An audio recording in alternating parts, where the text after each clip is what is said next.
shit. This ain't a dream, we really live this shit. Don't intervene, yo, we with this shit. That's where the most high, we the most lit. And we are back. Yes, we are. Silver Screen Breakdowns, Drop Dead Fred, Act 2.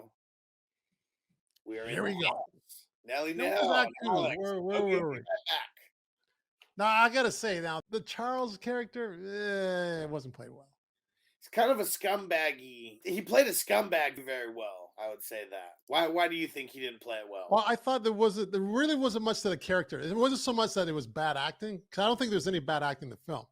The character itself, there's nothing there for the character. He was just floating along, saying kind of weird things in a, what's the word? Sarcastic or sort of way, you know? He just seemed like a super manipulative kind of stalker.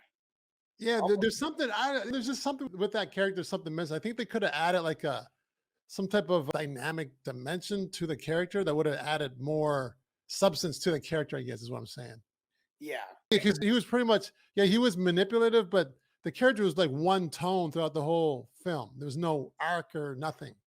Yeah. Not much emotion or anything. Yeah. And in Act 1, where we left off at, is Phoebe Cates went for the makeover with her mom, and then she got a note. We find out the note is Drop Dead Fred, and then she takes off to Carrie Fisher's house. And yeah, she's just so smitten with Charles. I know that they're married, but I guess we never really find out why did he like her. It's almost like he was using her for something, but like what? Yeah, because they're so different personalities, right? Yeah, he seemed a lot older than her. And he also moved in different circles based on when you see that one girl that he's on the art gallery show with. Yeah, Annabella. Annabella. I was gonna say Annalea. No, Annabella, right? Annabella. Yeah, because she was totally opposite of Kate's character as far as like beauty and whatnot.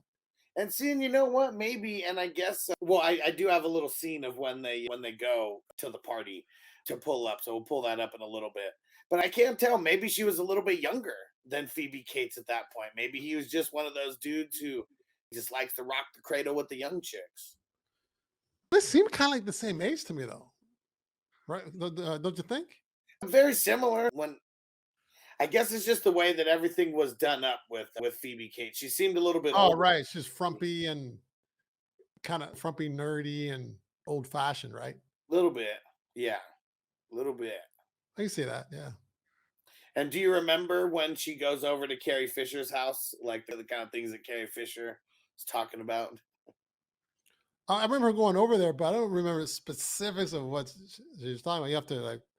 She was trying to get. She was pretty much trying to get a groove on, and Phoebe. She's trying to get laid, obviously. Phoebe Cates blocking her, and you find out that guy can only come over like once a month. And you find out a little bit later in the movie it's because he's married and there's only one time a month where he could come over. Oh, man, I forgot about that part. But I did remember her telling her, like, listen, you can't stay here because you see what's going on?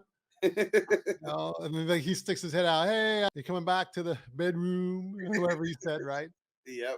So, I know that she was trying to get a groove on. Just trying to get her like, listen, I got to have this night, so you can't stay here. But of course, right, she ends up staying. Yep. And a disaster happens. Man. Yeah, wakes up to her hair like chopped half off pretty much. Yeah, and the place wasn't there. Didn't it go sink? Well, so when she wakes up, both people are still there. And but her hair is kind of chopped off. And so she leaves and goes to work. Oh, right. It was before, right. Yeah. And then Phoebe Cates, she thinks she sees Charles like on like a speedboat or something because they're out on the water. Yeah, that's right. And she waves at him and the guy waves back. And then she's, let's fire this thing up and let's go chase him. Yeah. And so. Chasing a speedboat, by the way. Yeah. And Fred starts pressing buttons. Fred, we don't know if it's her or Fred who's pressing buttons. Oh, yeah, right.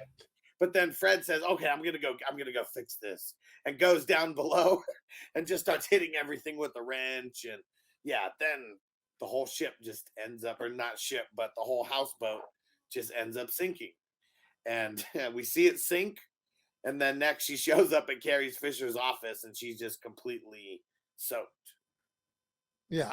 Any clothes to change into or anything. Yeah. So she gets the bad news that her houseboat sunk. That's crazy though, right? She goes, everything I own is in that. Oh well, okay, let's move. Like, come Yeah. on. She's like, you remember how your boat used to float or how your house used to float and what? Yeah. And then it's pretty much everything is drop dead Fred. That she's saying it's all drop dead Fred. And I think Carrie, so He's back. yeah, He's back. the dude Murray who's having sex with Carrie Fisher, like he even says that she's crazy, Phoebe Cates. But then she ends up saying, she's like, well, within the box paradox. she's my friend and yada, yada, yada. But yeah, then her houseboat and everything gets burnt down. That's sunk in.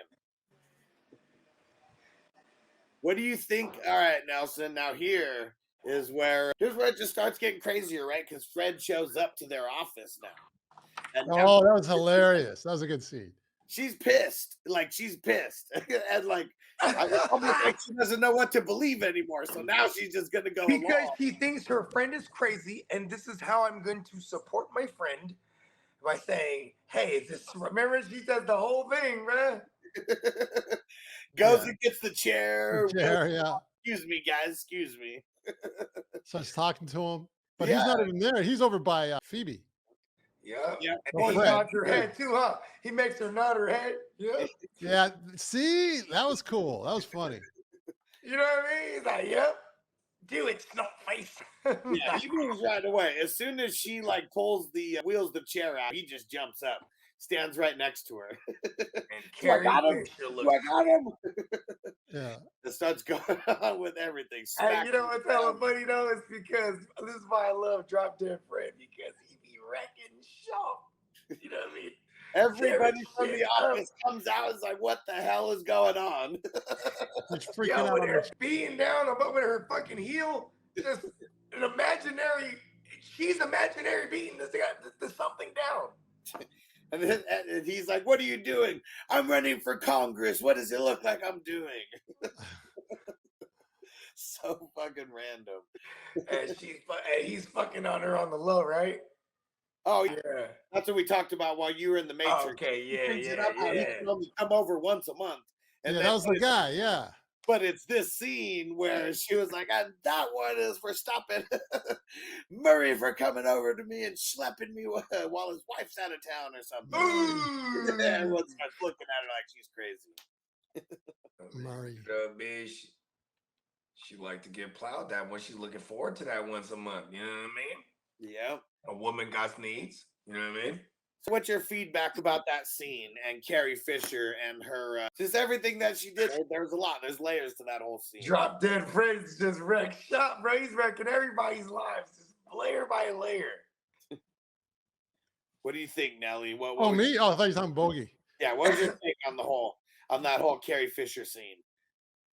Oh, that's where I started thinking, okay, you really had to start asking the question, how really he is, because if he's showing up at these boardrooms, then I started thinking that is the real dude. Her hair off. It was real dude. It cut her hair off. He cut her hair off. Oh, but she also could have woken up. She took the decision, just kind of went around on her own, maybe in her sleep or something. I like my version better. Fred's like this. He's like this magical figure that he pops up like, what's in his fucking scissors? I can't stand her new haircut. Or maybe that's her subconscious. Maybe she hates her mom so much that she subconsciously makes up this character in her head, and that this is her last. That's where I'm gonna go. That's where I think it's straight. It's the subconscious level, and that's what the story in the third act. Because that's where they go with it. That's what I'm telling you. That's where they go with it. It exists because of the hatred of her towards her mom, because of the way her mom's. And one thing is too is like one thing I maybe I want to go back and revisit is like when they're in the. We'll get to that part. I'll point it out when we get there. Well, this is the best scene in the movie, I feel. At least one of them. But this is the scene that I always wanted to ask like Nelly about, where Phoebe Cates is on the date with Phoebe, and they're in the restaurant. Oh, And, sorry, I like, missed that. What you was calling on the date with Mickey, where they're in the restaurant, oh, Mickey, that one. Yeah, yeah, yeah. and where Fred is just fucking with her because he doesn't like Mickey, for one, because I think it takes What does he call attention. him? He has a nickname for him. Yeah, you know what? I can't remember what the hell he called him, but yeah, it wasn't good. He was like, hey, Booger Face, like, or whatever the fuck his name, whatever his name. He had a nickname for him. He was like, what? But this is where the insanity and magic may go back and forth because they cut to Phoebe Cates and Fred's right next to her. And then they cut away and it's her just doing whatever with her hands or like with the water. It was like she was trying to drink it, but then put the water out and then poured it in her own lap. Fred's doing it. Yeah. But it cuts back from Fred holding her to then her just doing it by herself. And then and the thing is, and the way he reacted was like, he's just like, it's just like, okay, she's a little off, but that's okay. You're right. You gotta remember, he never figured it out. And you Not that you would think that to figure it out, but he didn't find it all that weird though. He kind of because he liked you. Peel back the layers of Mickey though, because he's obviously probably went through. He has a baby moms. You know what I mean? He's a single dad. You know what I mean? You can tell he's one of those guys. He's like, just love me. You know what I mean? He probably had a crush on her since they were kids. Yeah, he's kind of squarish, right? And then Fred's not a square. Like, he doesn't like the squares. Fred's a savage. Yeah, he's a savage. You're right. All right, so Nelly, I want to get your thoughts. I don't know. I know you said you only got a chance to watch this one. Like, where there's one part in there where Fred is like, he's got the napkin and he like covers her whole face with it, and then like it cuts away and then it cuts back and then Fred's not there and she's just holding it up and yanks it down and is like doing all this. What do you think from an actor standpoint? Did she do a good job portraying the insanity? Because every time Fred's not there, she has to do that physical stuff by herself. Yeah, I thought she did a good job. That I don't remember that specifically so much because I can't remember everything I watch at once. But all the other things, I'm pretty sure about when you're powering through it, right? Yeah, right, exactly. But all the other things that she was doing, I thought that she did a good job of that because obviously it's all her imagination. Me and the actual Drop Dead Fred, I know Drop Dead Fred actually. We have a bet that you won't rent this movie. You know Drop Dead Fred? What do you mean? Oh yeah. No, you could know the guy. I don't know. I'm watching his movies. I know these people. Yes, magic. Okay, I know who you know, Bogey out there. You're a rapper, man. You know people. Hey, you know I know some people. It starts getting crazier. Like the food comes out, and Fred's making her like hold the plate up, but then she just acts like she's smelling it. Oh, yeah. It's kind of like forcing herself to put it down and slow, and then it finally goes down, flings. And she's like. And then her arms just go up. Flings up. Yeah. Plate across the room. Oh, then they start having a food fight. Mickey's so envious. He was like, "How do you do that?" Yeah, then he starts throwing food around and gets kicked out. Yeah, and he goes a little crazy too. I ain't gonna lie. He just thinks it's super fun. Yeah, because he's never been liberated. He felt like it was liberating. I thought the acting was great right there on his part because he's laughing like he's laughing for the first time or something. You know what I mean? Yeah, takes a big old hand of pasta, like just throws it across, hits the guy in the face. And it's borderline insane, you know what I mean? How much he's enjoying it because it's almost like he's probably been somebody's bitch his whole life. You know what I mean? She was a breath of fresh air for him. Yeah. It was like a lot of people in that, like a lot of the characters needed therapy. If you look at it. Oh yeah, for sure. They're all special. They are. Like the mother's messed up. Phoebe's messed up, and then he's obviously we were just talking about. He's messed up. Charles is very manipulative. He's all weird. All right, they're married. And then what's her face wants to get laid, and she's a lot older than Kate's too. Mm-hmm. Yeah. She's having a breakdown. Oh yeah. So everyone's just a mess. This one's for you, Bogey, okay? Right after the whole restaurant scene, they get the hell out of there, and she's super pissed at Fred. And then pretty much tells Fred to piss off. And then she starts walking, and she sees people playing violins and stuff. And then she sees Fred. playing the violin. Oh yeah. Oh, the girl. Yeah, this is where. Okay. See, this is where it throws you off. This is where it throws you off. Like if you thought it was magic at all, this is where you're like, oh, this bitch is cray in the motherfucking seat. You know what I mean? It's beating her with her purse.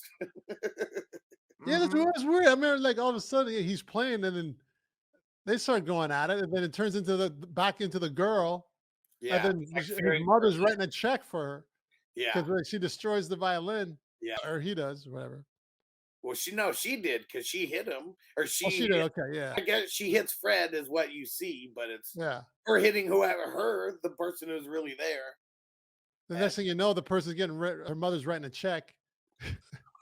And mall security is all over it. The what? Mall security is all over it. They're in like the back room of the mall security office. Oh, right, yeah. Or something. And so, of course, where does she go after that? Of course, they go to the doctor's office where they deal with kids who have imaginary friends. I think that's the only way. Yeah, it's like a specialist. Oh yeah. Then we saw those colleagues of Fred. Yeah. See, and then it brings me right back. I'm like, oh shit, maybe it is. You know what I mean? If it is some kind of magical thing, right? But it is like but it's only certain kids that maybe have some type of, you know what I mean? It's an altered perception, right? They could see but then also she can only see hers though. You know what I mean? Yeah. But they can see each other though. They saw all the other kids can only see theirs. Yeah. Now, what are you thinking, Nelson, when this whole scene is going on?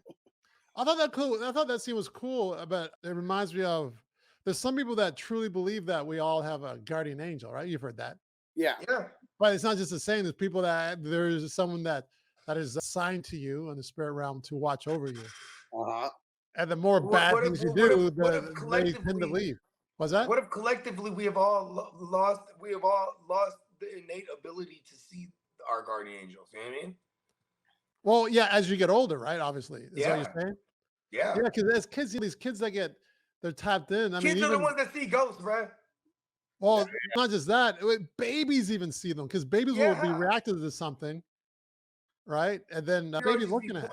Every time my kids were like 1 or 2, they'd be pointing into the distance. I'm like, what? Yeah, right. You look and you're like, what? What the fuck? I remember hearing. Okay, I didn't see anything, but I have. But as an adult, but as a kid, I remember my first experience.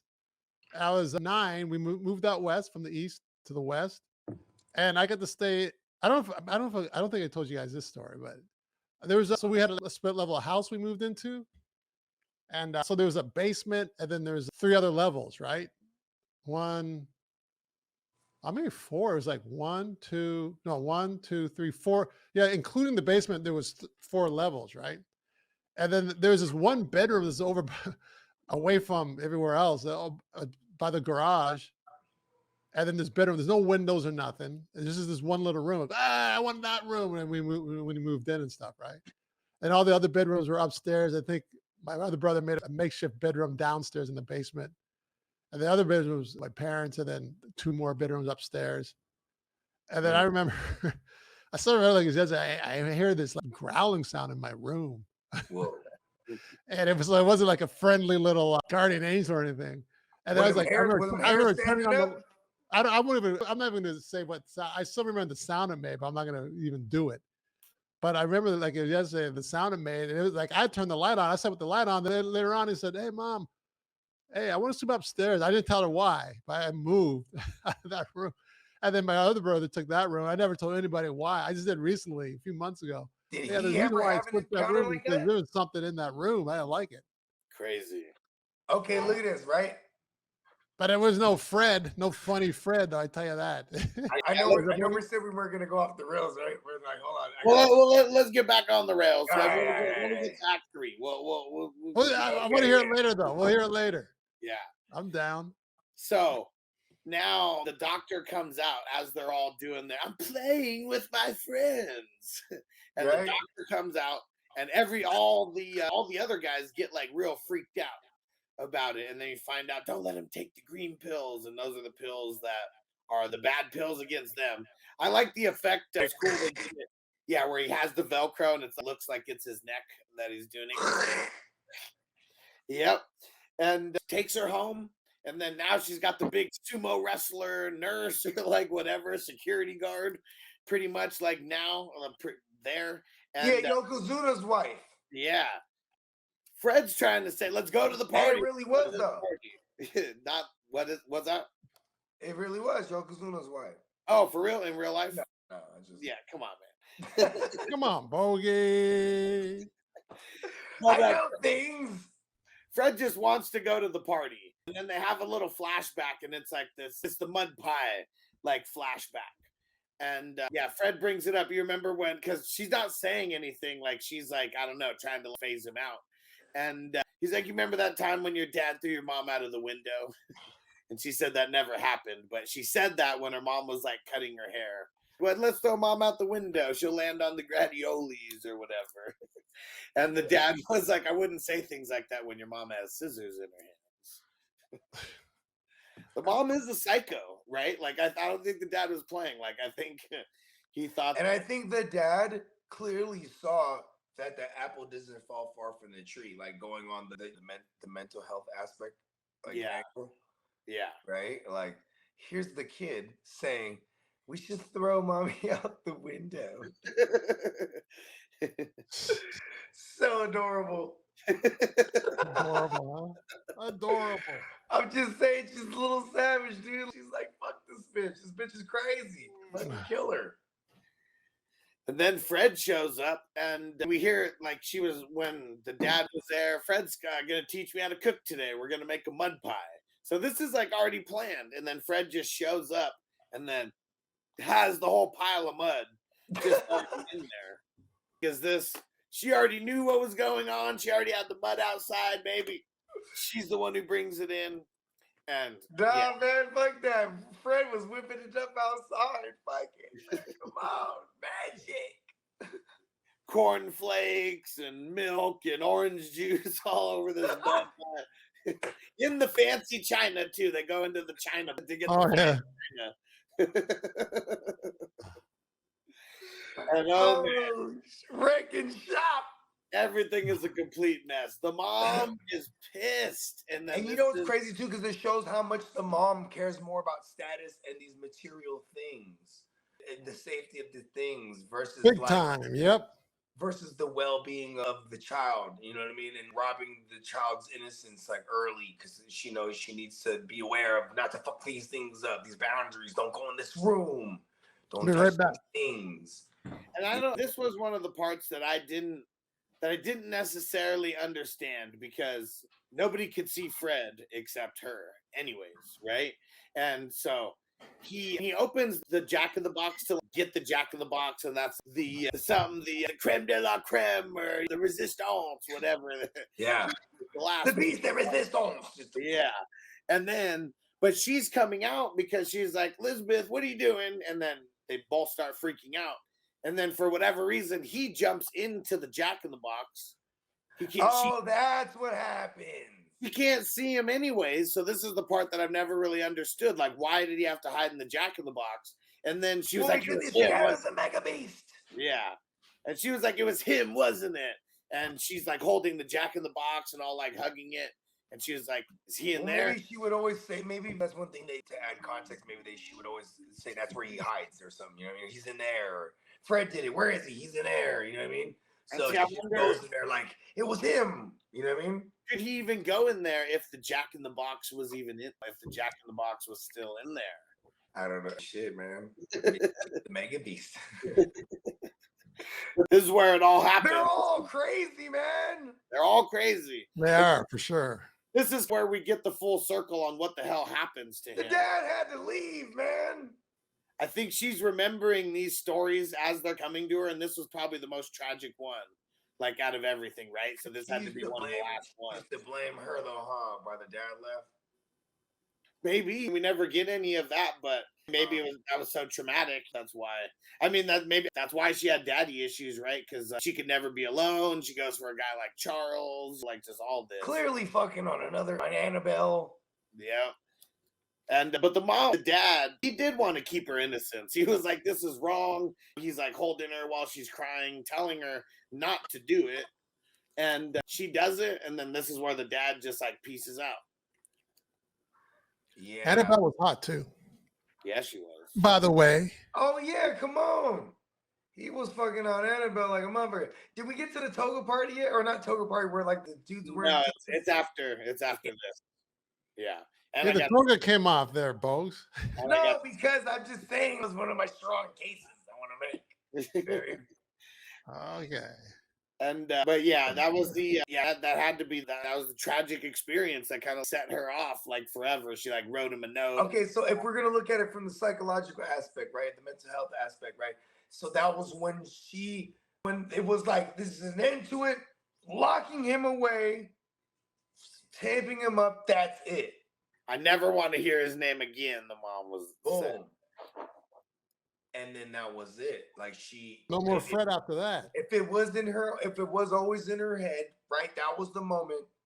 It locked somewhere away, and only to get unleashed again when she came back. And maybe it was because the dad left. This is kind of right. Because like, the reason why she starts freaking out about all this is because Charles left. That's where it kind of all from. Damn, bro, you got some layers. I'm not giving yourself a ding, bro. Yeah, good old Charles left. Oh, you got a little sound effect. That was some layers right there, blood. It gets real deep. I mean, this whole thing is all... I'm starting. Listen, I believe in magic, but damn, you got me. I might have to vote. You got me swayed right here, right? It's just like in fantasy, you know what I mean? It's like some You're dropping the layer. You're dropping the bombs right now. You dropped that little ism right there, man. Bombs.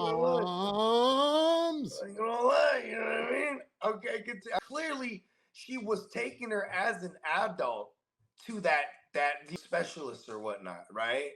Well, yeah, and even the lady who was there, she was like, "Oh, how old's your son?" And she's like, "Oh, I'm here with my mom." And she's like, "Who's in there?" She's like, "My mom." And she was like, and she's like, "It's me." She's gonna be like, "Who's the crazy one?" Yeah. It's me. Fucking Fred. Fred's a fool with it. But now the craziest leprechaun from the he's clearly from over the pool. Yeah. But that whole across the pond. There you go. That's what it is. That whole flashback helped her break out of everything. Like she was like, everything was fucked up at that point. Like she didn't even want to acknowledge Fred or like anything. He brings up that flashback, and they try to sneak out. The nurse doesn't let her, and then what does she do? She goes and starts breaking the window. And like Fred, when he broke the window when they were burglars in that flashback, he was like, "I love those breaking noises." And then what does she do? Yeah. She breaks the window, and then she says, "I love those breaking noises." And see, is she the one who really did it as the kid, and still it's instilled in her? Yeah, they weren't, like you said, they weren't consistent. So I still do think it's more of a subconscious thing. Yeah. And so Mickey ends up being there, and Mickey is bringing her a dress. I don't really know why he was bringing her the dress or whatever, but he's bringing it to her. And then she ends up getting a ride with him down to this big party where Charles is supposed to be at. And yeah, we really have no idea what's going to happen, but she's getting real ballsy now. She still wants to get Charles back, but she goes from like being a person who's just ready to stay indoors, let her mom run her life, and then now she got like her second or third wind. Ready to go to the party. She's got a fancy purple dress on. Fred even got all dressed up, had his hair all done all crazy, and has oh yeah, I remember that style. It was kind of slick back, but it was puffy still. Yeah. It must be like a wine tasting party or something. Is that like green suit on or something? Yeah. Like a leprechaun looking suit. Yeah, exactly. Like green bow tie, I think polka dot like vest, and then like a bright yellow shirt, like everything. Totally a leprechaun looking. So it was like some type of gala they were at. Yeah, and what's up with the wine spitting? That's what I'm assuming. It was a wine tasting, or maybe there's different wine companies that are showcasing their stuff. I guess I didn't really understand that part of it. Yeah, I've never seen the wine spitting before. Yeah. So I don't know what that is. Even at a wine tasting, I feel like I would only be spitting it out if it wasn't that good. Taking little swigs at a time, but Yeah. I don't know. That kind of got me. I thought it looked like it was an art gallery type of show with wine spitting, but yeah. And her said the Rock and Sock not Connection. my realm reality. Yeah. Was that the Keep Rock? it her is shouting out my shirt. The Rock and Sock Connection, real old school WWF T-shirt. And so I don't have that. I wish Bogey needs to hurry up and get back here because this is one of the parts I know he's excited to talk about. But walks in and they have the people serving platters and they're rocking togas. She goes up and like gets a grape or something, and then Fred gets a grape like off of the guy's toga, and the whole toga just like falls off. And he's got 2 pans in his hand, or 2 serving trays in his hand. Yeah, that was funny. Oh, what do I do? What do I do? And he was truly naked too. Oh yeah, for sure. Bore. What do you think when an actor does something like that? Do they have something covering up their junk, at least? Yeah, usually, yeah. I haven't done that stuff, so I don't know. I don't know much more than you, but not from experience. But from what I've heard, I don't know if they would wear a little G-string or whatever. But you saw him from behind. There's nothing on. Right. So I think also a lot of times they would be naked. You just have to sign a deal that you're willing to do it. Right. It's not like they showed it. They showed like his side and stuff, but the people like on set would see him, I guess, but the camera's not going to see. Because there was people. Frontal. He was right in the middle of what seemed like a couple dozen people just at this party. And of course, when he loses the robe, a toga, of course, it's everyone in the movie has to look at him. So. Yeah, I don't think he spilled anything, did he? No, he kept the trays up. That's the more realistic thing would be like throwing the food on the ground and like blocking it. But again, you're at some ritzy party. You don't want to do something that might get you fired somehow. Yeah, if you don't cover up nonchalantly, say, "Oh yeah, naked, okay, so what?" Yeah, it's not my fault. Yeah, I didn't pull it off. You guys did. So you want to see my junk? Go ahead. And then here's one of the funniest parts in the movie where she's looking for Charles and Fred's like, "Oh, let me go find Charles." And he has a very interesting way of going to find him. Charlie, Charlie. The panties. No panties.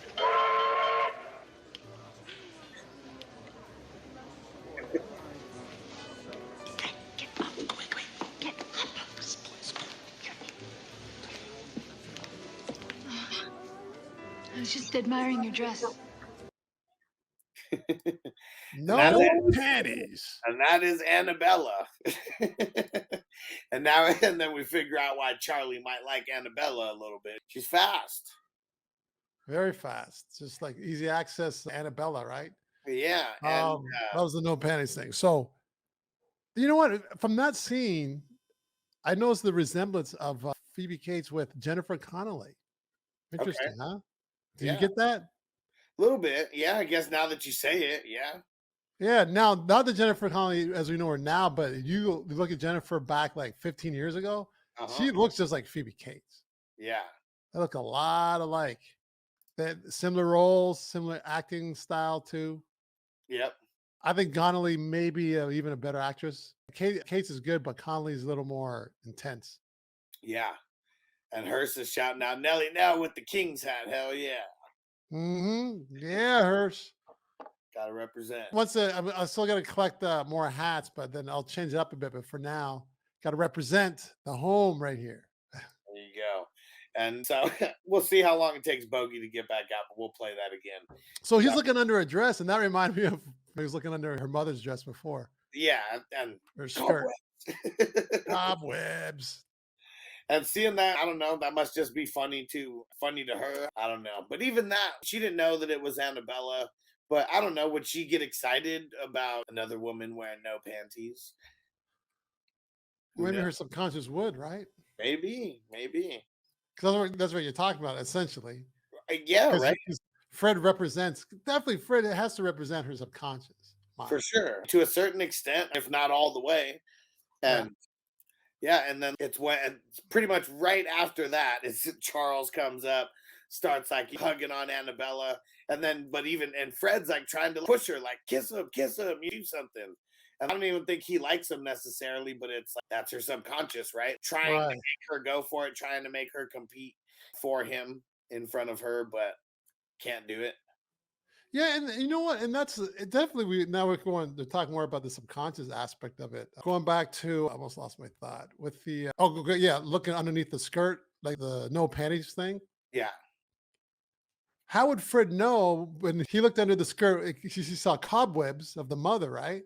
Right. Fred wouldn't know that, except she would know that because she knows that her mother's miserable and there's no men around her, right? Right. So for Fred to see cobwebs, and we know that he meant that she ain't getting play. How would only she would know that? Fred wouldn't know that. Right. I just saw that now. If you really, well, maybe that's just the joke in the perception about her personality. Nobody likes her. yeah, it could be that too. Yeah, got me thinking though. Yeah, for sure. Thinking, yeah, maybe. Because there's layers. There is layers to this. Yes. Like it's a goofy movie, but when we start thinking about the subconscious and all that, where we peel back the layers of the onion, and It adds up. yeah, and freaking Charles, man. So now Phoebe Cates, she pretty much broke out of the house, right? Okay, actually, you know what? We'll rewind for a second to this scene before we go off of that scene. Bogey's back. Yeah.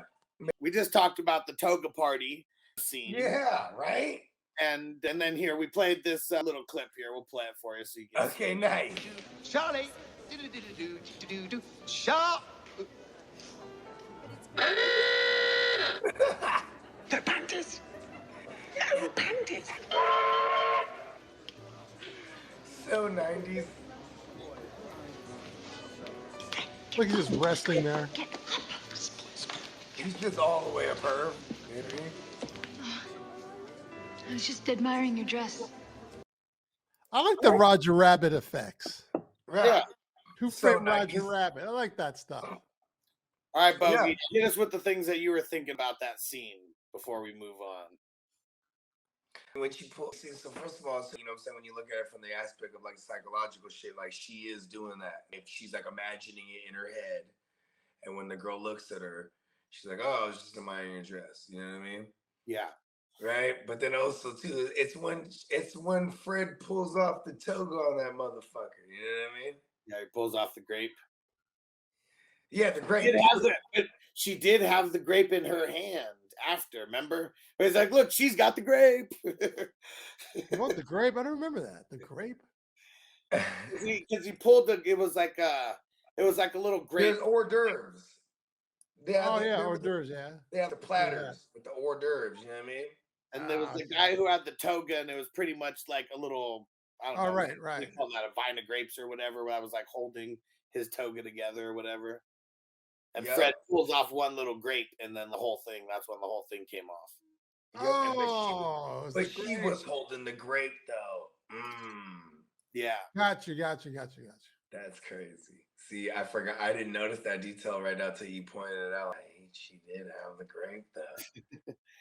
And then Charles he's a scumbag, man, and she ends up, because she like pretty much bounced from her mom's house and broke the window to get out.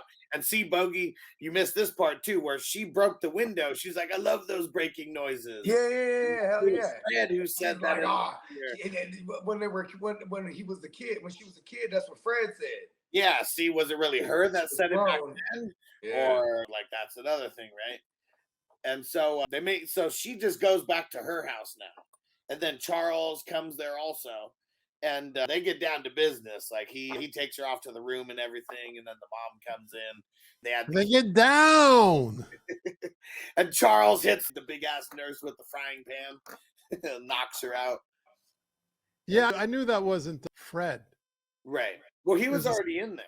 Yeah. Okay, well, what sound was it that she was making? What were they hearing? And Charles is like, what is that sound? What sound was it? It was someone walking into the room, but maybe, someone like breaking in, right? That was.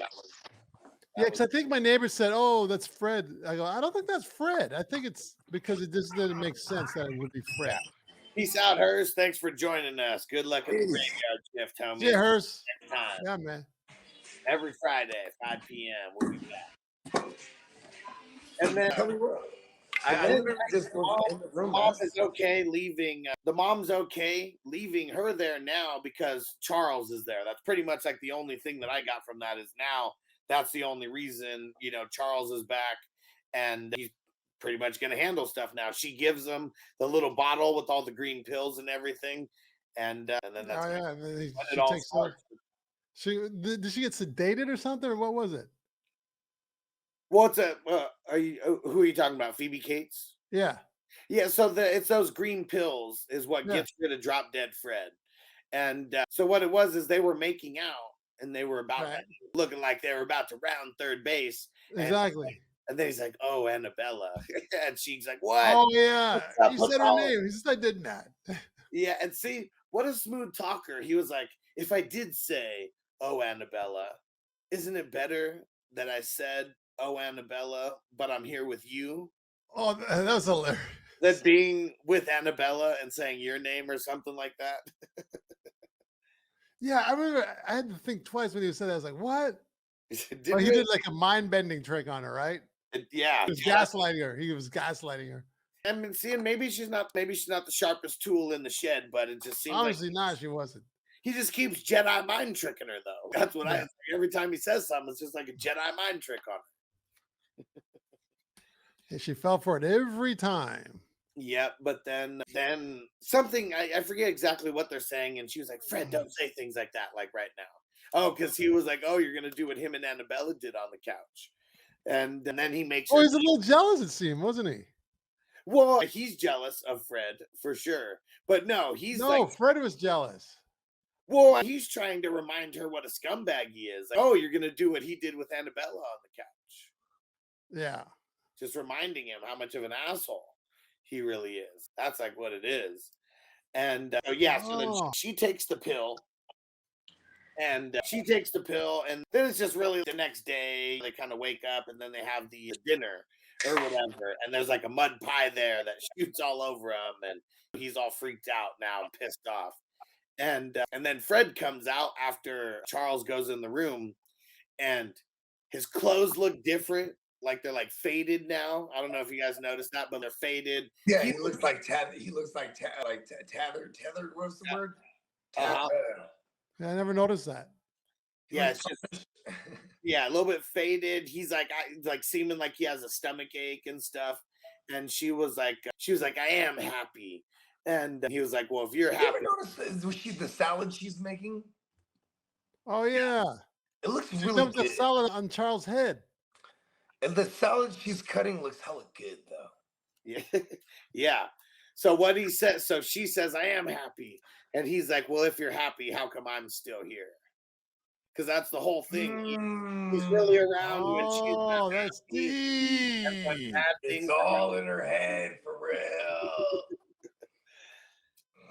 And that's going to bring us to the end of Act 2, because pretty much we're getting to the final couple wrap-up scenes. Tune in next time. Go follow the podcast, Silver Screen Breakdowns, on Spotify, Apple, Google, Amazon, anywhere you get your podcasts. The podcast drop on Monday, Wednesday, Friday, and Saturday. Friday, Act 3, bloody.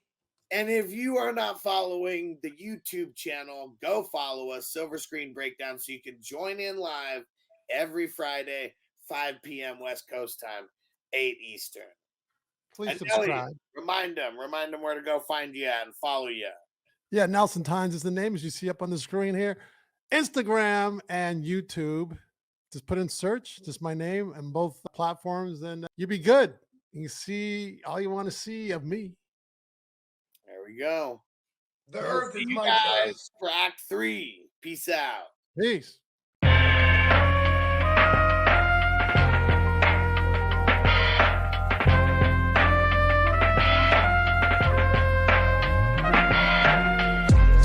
Silver screen, motion picture shit. This ain't a dream, we really live this shit. Don't intervene, yo, we with this shit. That's word the most high, we the most lit.